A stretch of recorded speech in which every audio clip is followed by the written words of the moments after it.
Buen día para todos. Yo soy Luis Moreno, estudiante de la Universidad Nacional Experimental del Táchira, y hoy les hablaré sobre los transistores de grafeno. Desde la invención del transistor en los años 40, la electrónica se ha desarrollado a un ritmo vertiginoso. Cada día estamos rodeados por más y más aparatos electrónicos e incluso nos estamos volviendo dependientes de algunos de ellos. Se pueden encontrar dispositivos electrónicos en cualquier lugar, desde la planta de producción más sofisticada hasta en una granja en el fin del mundo. Pero, ¿qué es lo que hace los transistores tan importantes? En los laboratorios solo nos muestran que sirve para amplificar una señal o para entrar en corte de saturación. Bueno, esto último, sobre todo, es lo que los hace tan importantes. La función de switcheo del transistor permite de forma automática que una corriente fluya o se detenga, lo que en código binario se traduce como 1 y 0 respectivamente. Esto quiere decir que si tenemos muchos transistores interconectados, obtendremos muchos unos y ceros, en otras palabras, mucha información. La interconexión de transistores permite el procesamiento y el almacenamiento de información, hecho que les da la facultad de tomar decisiones y realizar tareas. Un ejemplo sencillo de estas tareas puede ser el de las compuertas lógicas. Cuando nos dicen una compuerta lógica, pensamos en ese aparatico negro que vemos ahí, ya que eso es lo que nuestros ojos ven, pero internamente estos chips están llenos de transistores.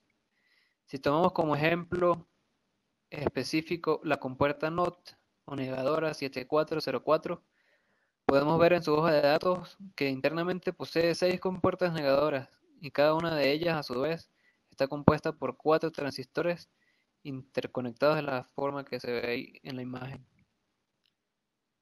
Eh, Al recibir un 0 en la entrada, los transistores procesan esa información y dan como salida un 1. Y si la entrada es un 1, pues sucede lo contrario, sale un 0. Esto nos demuestra que los transistores en conjunto tienen la capacidad de llevar a cabo tareas específicas según cómo estén conectados. Ahora, esos eran solo 4 transistores trabajando juntos. ¿Qué tal si ahora hablamos de 24 transistores? Este es el diagrama esquemático del amplificador operacional de uso general LM741 que usamos comúnmente en los laboratorios. El cual es usado en un rango amplio de aplicaciones analógicas como comparador, multivibrador, sumador, amplificador DC, integrador, diferenciador, etc. Todo esto conectando en sus terminales un par de periféricos. Pero, ¿qué tal si ahora hablamos de 3.100.000 transistores que son los que se encuentran dentro del primer procesador del Pentium, o 184 millones del Pentium 4, o los 731 millones del procesador i7, o los 3.000 millones del Apple AX8, o los 8.100 millones de la última GPU de Nvidia, y así sucesivamente? Bueno, existe una ley que se llama la ley de Moore, que establece que cada 2 años se puede duplicar el número de transistores presentes en un chip sin aumentar el tamaño de este último. La reducción de tamaño de los transistores depende del descubrimiento de nuevas aleaciones, materiales más puros y de nuevas técnicas de fabricación. Hasta ahora, el silicio ha sido la base de la electrónica, tal y como la conocemos. Pero hace no mucho tiempo fue descubierto un nuevo material proveniente del carbono que promete ser el sustituto ideal del silicio con vistas a la electrónica de futuro próximo, y su nombre es el grafeno. Pero antes de hablar sobre el grafeno, es conveniente recordar los aspectos básicos del carbono. El carbono es un elemento químico muy abundante en la corteza terrestre y constituye el pilar básico de la química orgánica, ya que forma parte de todos los seres vivos conocidos y un sinnúmero de compuestos químicos. Es sólido a temperatura ambiente y, dependiendo de las condiciones de formación, puede encontrarse en la naturaleza en 5 formas, como grafito, diamante, fullerenos, nanotubos y carbinos. Como se observa aquí, el número atómico del carbono es 6, es decir, que posee 6 electrones distribuidos en sus orbitales, 2 en la capa más cercana al núcleo y 4 en la más externa. Por tanto, El átomo de carbono puede formar hasta 4 enlaces covalentes para completar los 8 electrones de su capa más externa. Estos enlaces pueden ser de 3 tipos, puede ser enlace simple, puede ser enlace doble o enlace triple. Pero ahora enfoquémonos en el grafito. El grafito es un mineral compuesto únicamente por átomos de carbono. Estos átomos presentan hibridación sp2, lo que significa que forma 3 enlaces covalentes en el mismo plano a un ángulo de 120 grados y que un orbital pi, que es el que se observa ahí con una P y es de color violeta, perpendicular a ese plano, queda libre. La unión de muchos átomos de carbono con este tipo de hibridación forma una estructura con un patrón hexagonal, parecido a un panal de abejas. Los enlaces covalentes entre átomos de una capa son extremadamente fuertes. Sin embargo, las uniones, como se observan aquí entre capas, se realizan por fuerzas de Van der Waals e interacciones entre los orbitales pi y son mucho más débiles, lo cual permite separar estas capas con un esfuerzo tan mínimo como pasar un lápiz por una hoja. Ahora, si separamos todas las capas de grafito y nos quedamos con una única capa, estaremos en presencia del grafeno. El grafeno es entonces una sustancia formada por carbono puro, con átomos dispuestos en un patrón regular hexagonal y con un espesor de tan solo un átomo, lo que lo convierte en el primer cristal bidimensional. ¿Qué quiere decir bidimensional? Pues que su grosor es igual al de un átomo. Este material fue sintetizado por primera vez en 2004, pero saltó a la fama en 2010, cuando sus descubridores, los investigadores de origen ruso Andrei Geim y Konstantin Novoselov, recibieron el Premio Nobel de Física.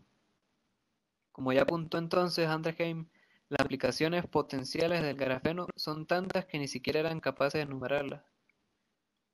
A nivel mundial se han puesto en marcha diferentes laboratorios para estudiar el grafeno y sus aplicaciones tecnológicas, pero lamentablemente hasta el día de hoy no es utilizado en ninguna aplicación comercial. Pero, ¿qué es lo que hace tan interesante este material? En realidad son varios aspectos que se conjugan para hacer del grafeno un material maravilla.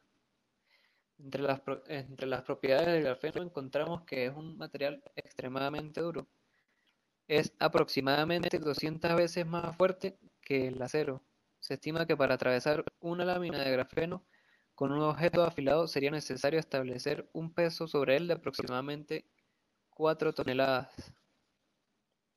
Además, el grafeno es elástico y flexible, lo que lo convierte en un material versátil con forma maleable.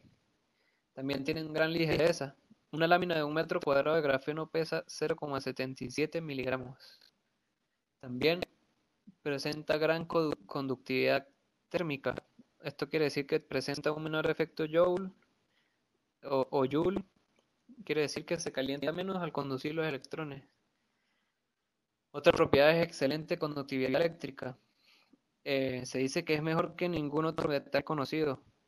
Una vez que sus electrones o portadores de carga se mueven, no miran atrás, literalmente, pues dada la alta movilidad de electrones en este material, las posibles colisiones que hay entre ellos no permitirían que uno de ellos rebotara hacia atrás.